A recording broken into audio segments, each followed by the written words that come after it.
Hey guys, welcome back to my channel. Hope everyone's having a marvelous Monday and a good start to their weeks. It's another beautiful day out here. The weather's going to start cooling down next week, so I'm enjoying the last few days of warm weather that we're probably going to have here. But I wanted to go ahead and continue on with my saga, and this time I will discuss my experience with dating and basically interactions with the opposite gender in the Jehovah's Witness religion.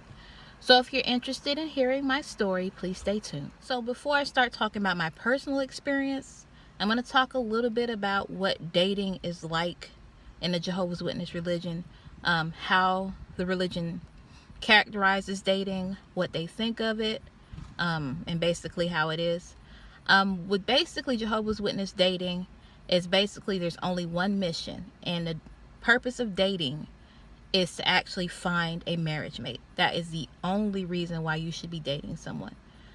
So unlike just the regular definition of dating, where you have a romantic interest in somebody and you want to get to know them better, but you don't quite know where things are going, or you just want to get to know them, that's not acceptable in the Jehovah's Witness religion. The sole purpose, and they call it dating or courtship, those two terms are interchangeable, is that you are looking for your marriage mate. And also, there are a lot of things in general society that are acceptable when you're dating someone. You let things happen naturally. But of course, in the Jehovah's Witness religion, things such as sex, or even things having normal, certain types of affection with your dating partner are not really acceptable in Jehovah's Witness religion. Basically, to them, sex is reserved for marriage. But even things like kissing, just romantic expressions with your boyfriend or girlfriend are not considered acceptable until you get married. So that does limit Jehovah's Witnesses, and it does actually create a lot of repression, especially in a sexual sense, for a lot of men and women in the religion, and that kind of impacts them pretty much lifelong. And so one of the other things that the definition of Jehovah's Witness dating does create among Jehovah's Witnesses is this black and white sort of logic, that if someone expressed to them that they're maybe physically attracted to them or something like that, the assumption is that that person is considering them as a marriage mate. So it creates a lot of black and white thinking and reasoning, where in the real world it isn't quite that way. And so that kind of brings me to the first lesson I learned as far as my experience with Jehovah's Witness dating and interactions. I'm going to talk about 3 lessons I learned, but the first lesson was that everything isn't black or white, that there's different levels of attraction. Just because someone's attracted to you does not mean that they're necessarily looking at you as a husband or a wife. So the one experience that stuck out to me the most in, experiencing that was with a brother who we'll call, for the sake of this example, his name was Mike. And so I met Mike through another mutual friend.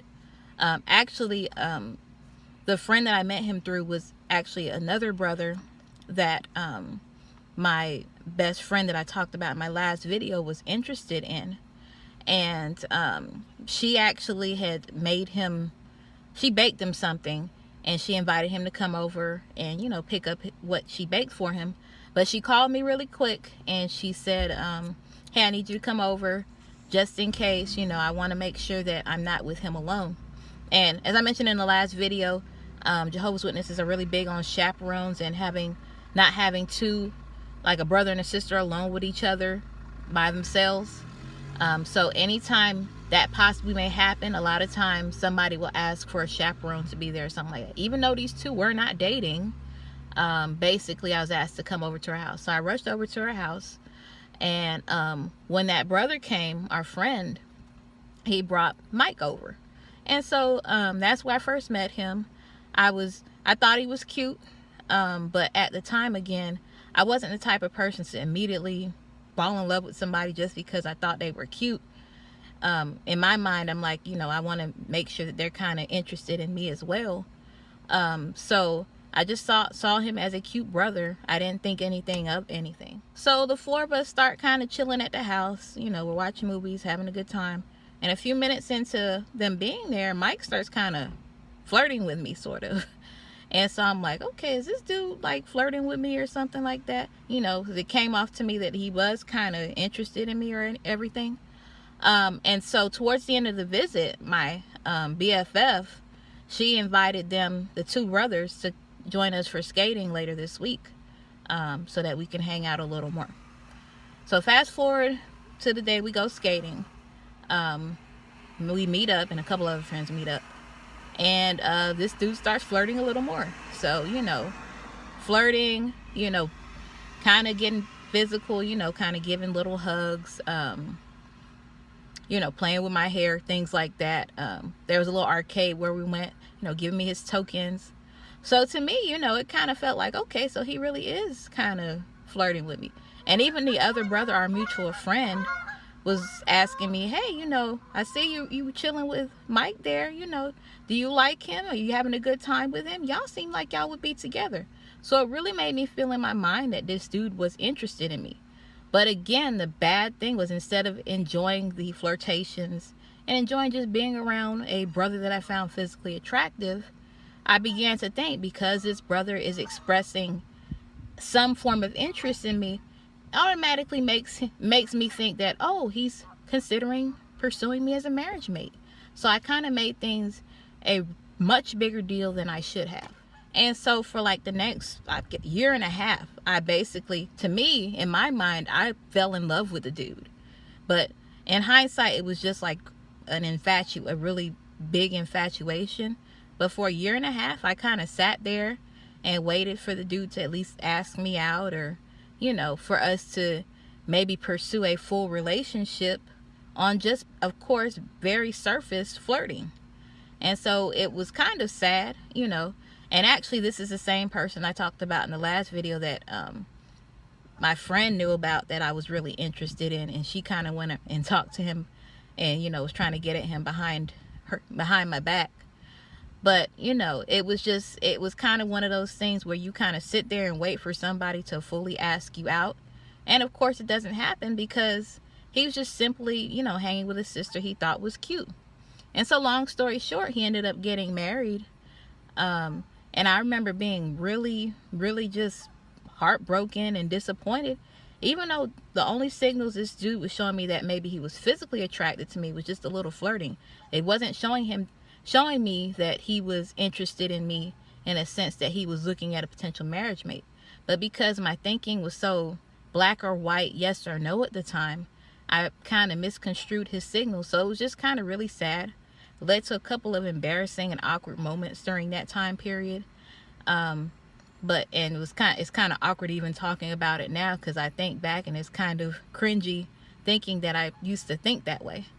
But it really goes to show you, unfortunately, the plight of a lot of single sisters in the religion, where they really want to get married. They want the attention of the opposite gender, or the gender that they're attracted to. And because they're not allowed to seek that outside of the religion, they're kind of limited. So any little attention that they get, sometimes they take it, and it's not necessarily their fault, because they're shown, hey, if he's showing you interest, he should want you as a marriage mate. And that's that black and white reasoning that to me is really dangerous in the religion. The second lesson I learned being in a Jehovah's Witness religion and dating is that they really have a skewed view of basically people of the opposite gender just being friends without the intention to date. And so I experienced that myself. To me, I think it's very healthy, especially when you're a single person, to learn how to interact with both people of your gender and people of the opposite gender, so you can actually learn how to experience different types of interactions with those people, and know that just because you're talking to somebody that's a guy or something like that, if you're a woman, that doesn't mean that you automatically want to date them or you think they're attractive. And so this second experience involved a brother we will call Jake. So I actually met Jake before I met Mike, because he moved into our congregation not too long after I transferred back back home from going to college into my community college. And so his aunt actually attended the hall, and then he moved down from north and started going to our congregation. And so I actually noticed when we first met, I kind of noticed him like checking me out or something the first time. And so, you know, again, getting that male attention that you don't get very often in the organization, you know, that kind of made me, you know, feel a little good. But when I would talk to him or try to say hello or something, he was kind of distant at first. And, you know, we didn't interact much, you know, outside of the congregation, or interact at all outside of the congregation. But even our interactions within the congregation was kind of limited. But then, you know, as time went by, we got to know each other. I kind of started to admire him. Unfortunately, it was for the wrong reasons.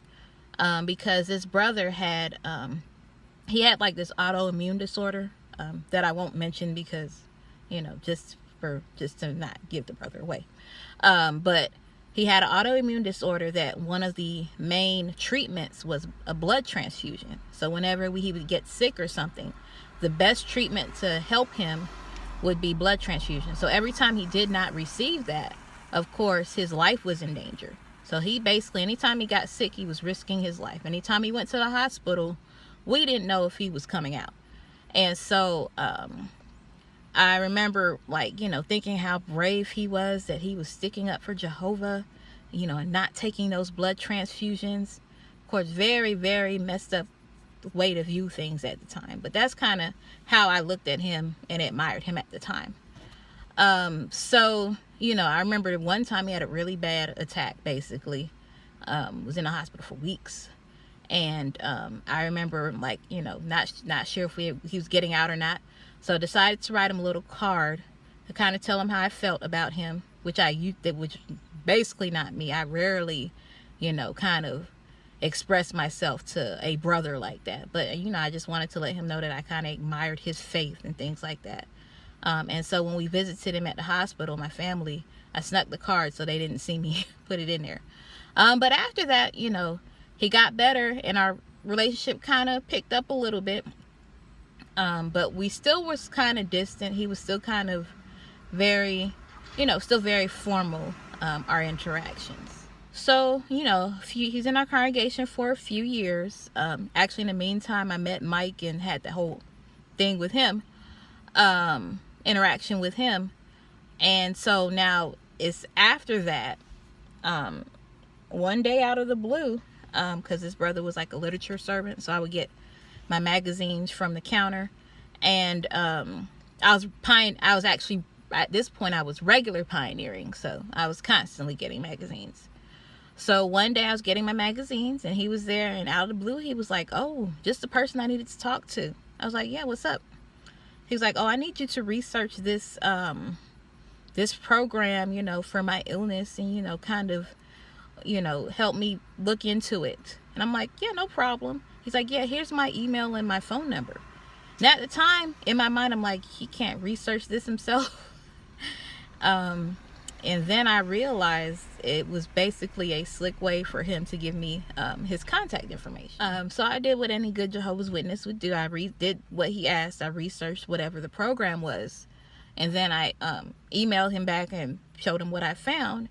And basically that was the open door for us to kind of start, you know, interacting a little more. So we started interacting. First we interacted. This was back 10 years ago.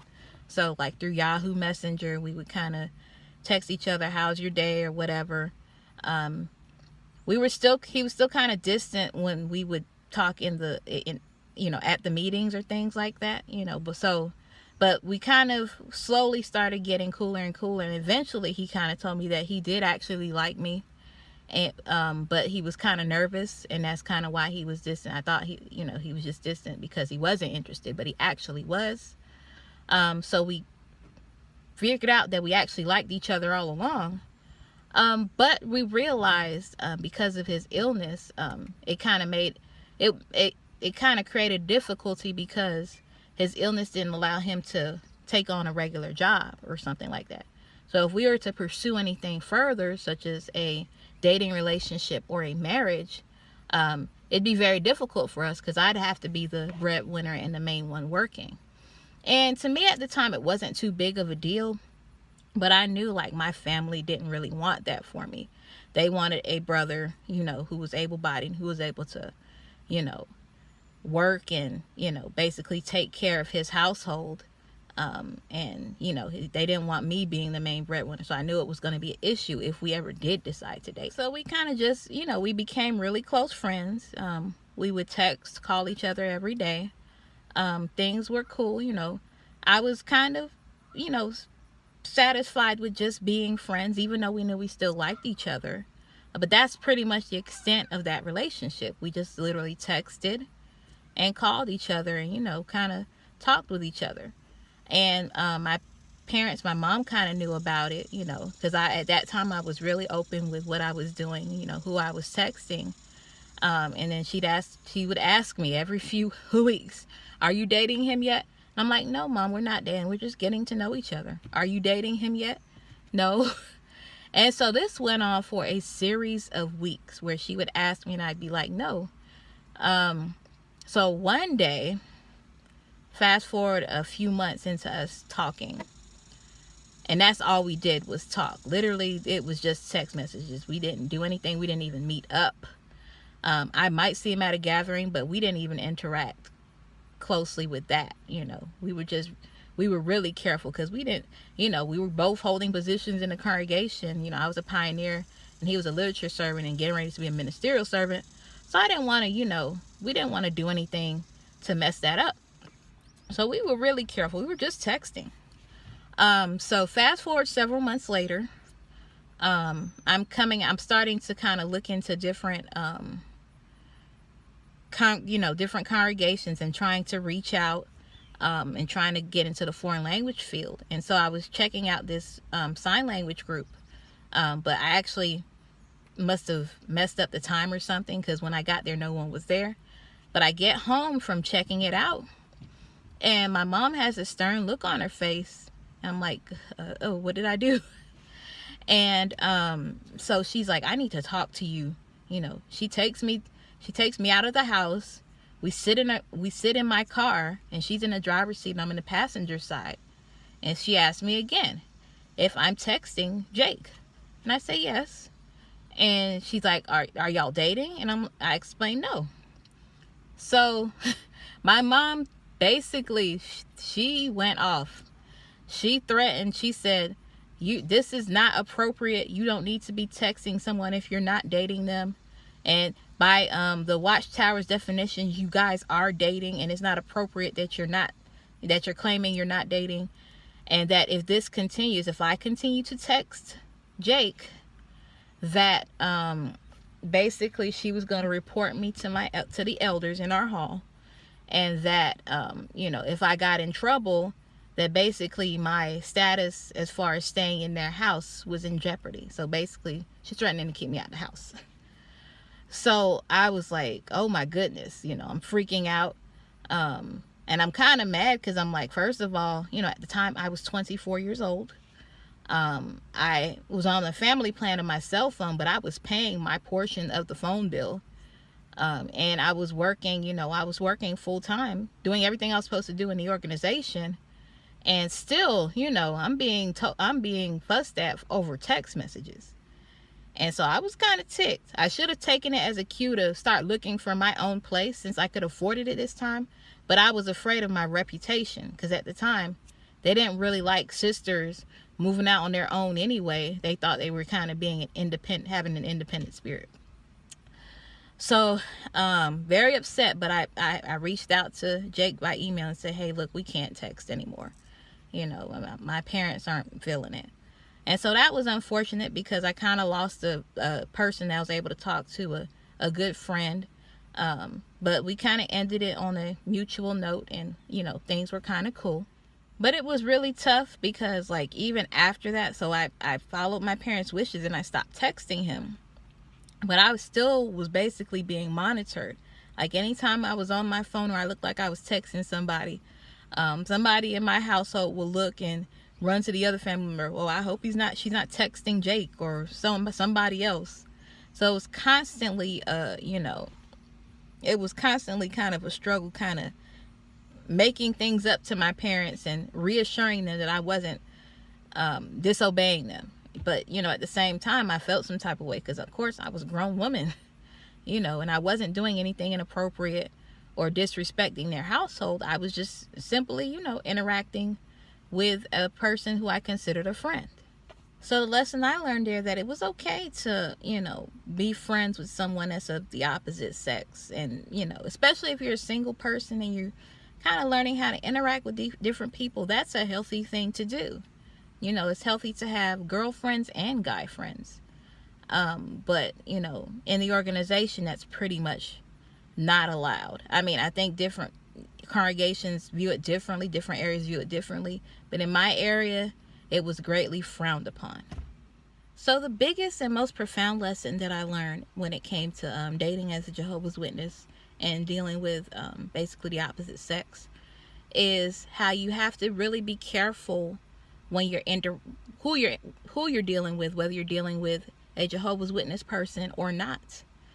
And this is kind of tough to realize when you're a Jehovah's Witness, because you're taught, it's basically ingrained in your mind that you can trust anyone who's a baptized member of the religion. It's taught all in the publications to basically trust your brothers and sisters because they have your best intentions at heart. And so through this final interaction and through some other ones, I kind of learned that wasn't the case. And this story to me is going to be the most difficult one to kind of tell. But for the sake of current Jehovah's Witness sisters and basically sisters who are also out, I wanted to share this experience. Just so to teach you, basically, you trust your gut and not everything is as it seems. Make sure you protect yourself as a woman in this day and age. And so this third experience we'll call this brother Nick. And so I actually met Nick, or knew of Nick, before I even met Mike or Jake. Because he was actually in the congregation that I grew up in as a child.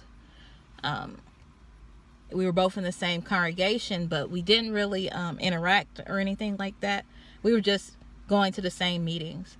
And, he had a bunch of siblings that went, and his mom went. I don't know if his mom was a single parent or what have you, but basically his mom worked with my mom a lot, and so that's kind of how I knew him in the congregation.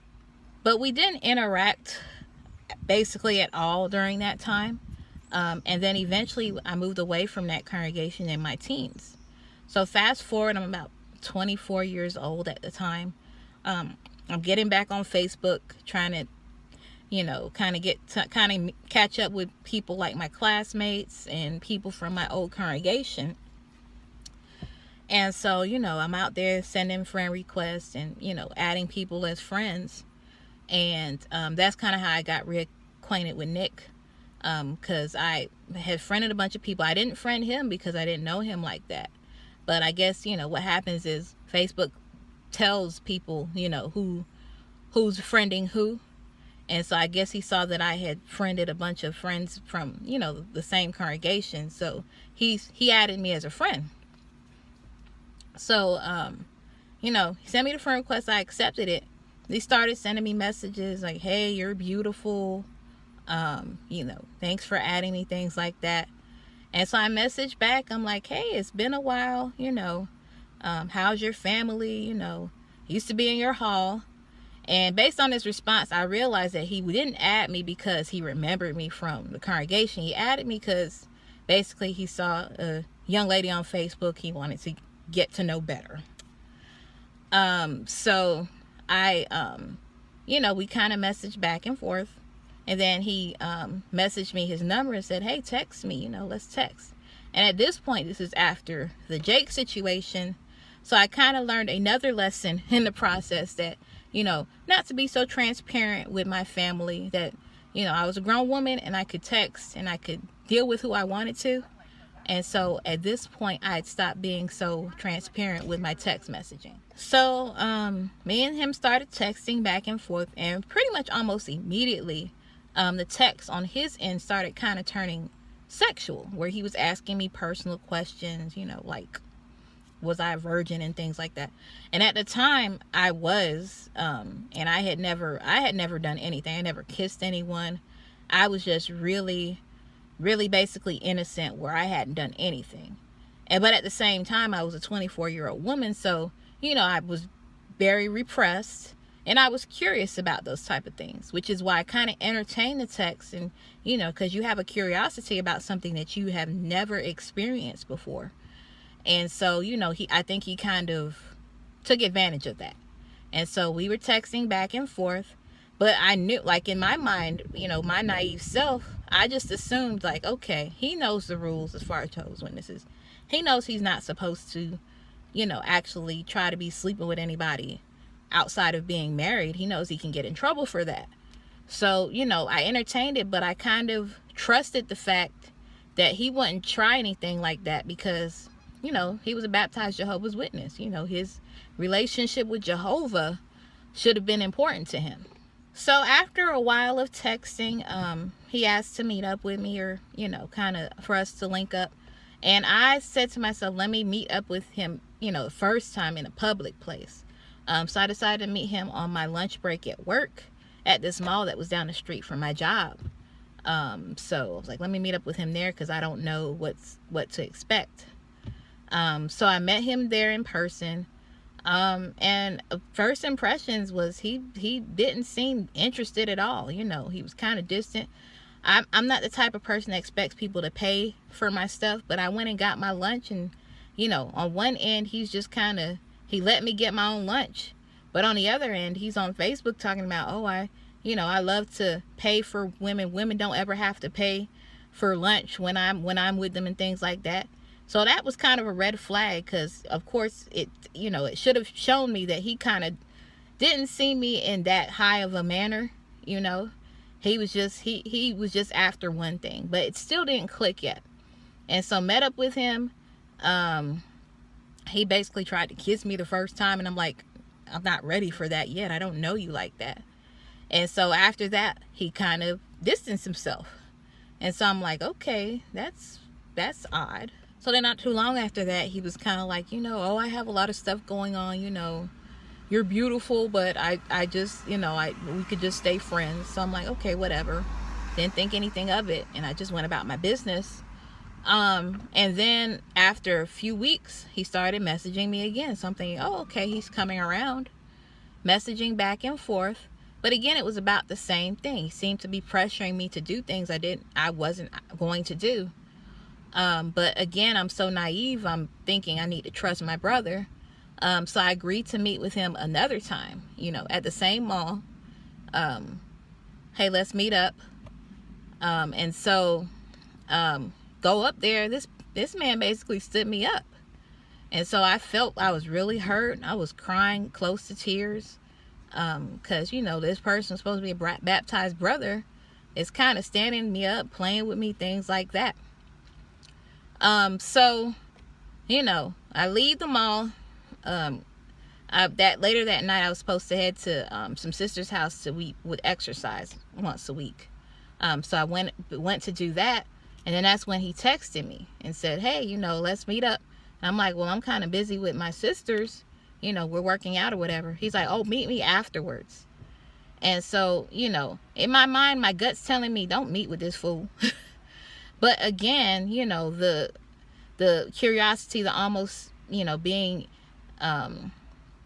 involved almost with a Jehovah's Witness bad boy kind of, you know, tempted me to go meet with him. Now, to backtrack, at this point, between the time that I met him the first time and this second time, I started to kind of low-key explore relationships and interactions with guys outside of the organization.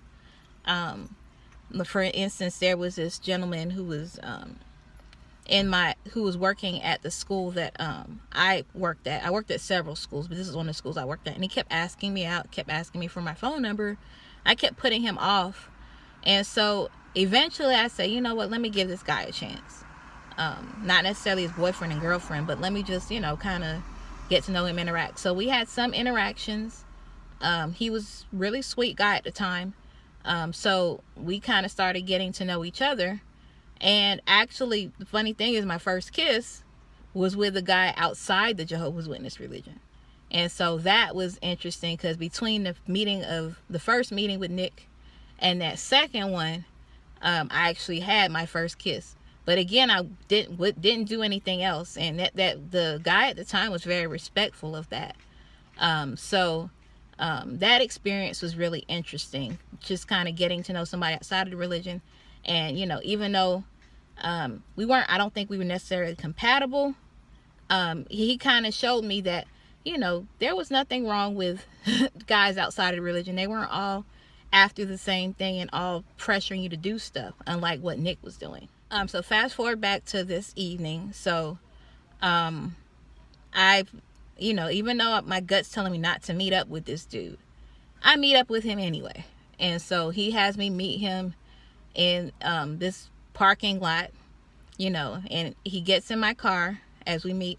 And I'm like, okay, we're going to hang out. We're going to chat a little bit. This dude was basically ready for business. So, had my second kiss that day. But it was just really intense. And it was clear that he was trying to get me to do stuff I wasn't ready to do. I was like, no, I'm not ready. Let's not do this right now. But he was still, determined, and, even though, of course, we didn't do anything like commit fornication or anything like that, we kind of made out, but no fornication. I still kind of felt ashamed, because I knew in Jehovah's Witness world, what we did do could get us in trouble and even get me disfellowship. So I kind of felt ashamed. I felt bad. I after it was done, I was like, I texted him, please don't tell anybody, and I even asked him, did that mean anything to you? And he was like, I don't know. Again, that should have been another red flag not to deal with this person. But I just kind of felt ashamed, and he kind of, just kind of didn't do much to make me feel better about it, or make me think that, he was into anything more. But again, I was still very naive, still hopeful that this brother would eventually see, I guess, the virtue in me, that I was a good person, that I could make a good wife. So I kept giving him chance after chance after chance, even after he would kind of ignore my text for a few weeks and kind of, leave me hanging, and we do this back and forth thing. I still kind of was hopeful that he would, come around. And so, again, he invited me basically to this time come to his place. And so this is the third time. And this time I'm really like, there's a bunch of red flags going off in my head. Like, do not do this. Don't go to his place, But, after the second time, even though we didn't do anything like fornication or anything like that, I guess I low-key enjoyed what we did do, even though I felt guilty about it. So I agreed to meet with him a third time. Big mistake. I remember going out in field service that day feeling like I was such a horrible Jehovah's Witness, that I was a hypocrite, that I was living a double life, that I was a horrible person. And so I remember after I got done with field service, I was supposed to head to his place. And, everything in me kept telling me not to go. Do not do this. If you do this, you're going to regret it. And so I remember even trying to call him or text him and say, hey, I came up with an excuse like, oh, my mom has a last minute study. She doesn't have anybody to go with her. I need to go. Just trying to find anything in my power to not go. And for some reason, I guess he had a way of basically convincing me to still do something that I wasn't willing to do. So I ended up going to his place, basically, we're there. His place or his cousin's place, I don't remember. But, doing the same thing, making out, things like that. And, but I knew in my mind, even though we had already kind of crossed the line to doing something that could get us disfellowshipped, even though we didn't have any sex or anything like that. It was still something that we did, you know, that could get us in trouble. And typically what happens is, you know, a lot of times that's how a lot of brothers can get, what I learned later, a lot of brothers can get sisters to do what they want to do because they already know the sisters have crossed the line to get kicked out anyway. So why not go all the way? But in my mind, I had made my mind up that I wasn't ready for any of that. Whether I was committing a disfellowshippable offense or not, I knew what I was not going to do. So, you know, I kept saying no, I wasn't ready and things like that. So I remember this dude trying everything in his power to get me to, you know, do what, you know, basically to give him what he wanted all along. And I refused. I kept refusing. So he tried one more thing. So now I realize, you know, this dude ain't, he's basically not about nothing. He's trying to get me to do stuff I'm absolutely not going to do. And so, you know, I go ahead and get ready to leave. And so, as I'm getting ready to go, he says, he's like, oh, what kind of phone do you have? He goes towards my phone. And so as I'm showing my phone or going towards him, he grabs my phone and runs back into his room. And so obviously he has my phone, so I have to run after him. And as I'm trying to grab my phone, he basically grabs me and pushes me, you know, he pushes me onto his bed and he's trying to have his way. And I remember in that moment, I realized what was happening and I kind of panicked, you know. I didn't know what to do. I was angry. I was scared. I knew in that moment if something happened that I couldn't go to nobody. If I went to the cops, you know, I'd obviously have to talk to my parents. And I knew if I talked to my parents, I'd have to talk to the elders. And I knew I was at this man's house. You know, even though I made clear to this man that I wasn't ready for sex, I knew if I you know, basically went to this man's house, I went to this man's house voluntarily, there wasn't much they can do for me. I'd be in trouble. And so, you know, I was just freaking out. But, you know, I kind of, in my mind, I kind of prayed to God. And, you know, Nick basically let up. He got off of me and nothing happened, thank goodness. And I was able to leave, take my phone and leave and get in my car and leave. But it was a very traumatic experience because I think of what could have happened. And, you know, and this was somebody, again, that was a Jehovah's Witness that I thought I could trust and that would respect my decision, even though he wanted to do something else, would respect what I did not want to do.